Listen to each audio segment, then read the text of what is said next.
Hvala ti što si od prvog dana zapamtio kakvu kafu pijem.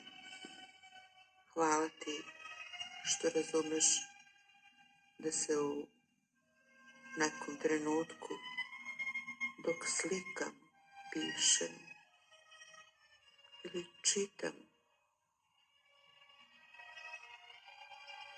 u svom kutku od tebe ne krijem,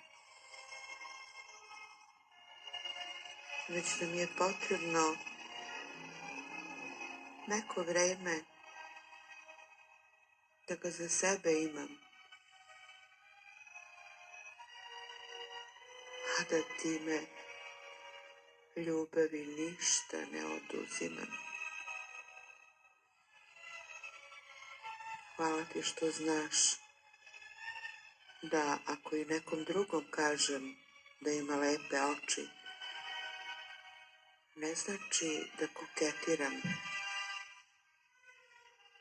i da sa njim želim da provodim noći.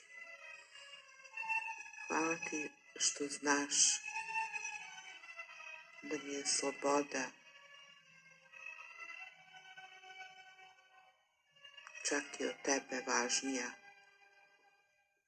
jer samo u slobodi ljubav raste, razvija se, biva snažnija.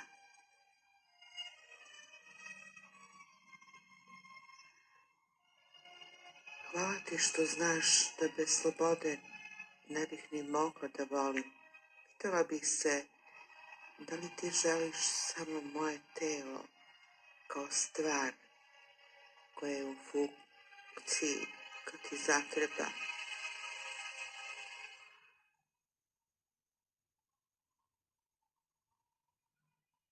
Hvala ti što veruješ da te volim do neba. Hvala ti što me razumeš. Hvala ti što me poštuješ.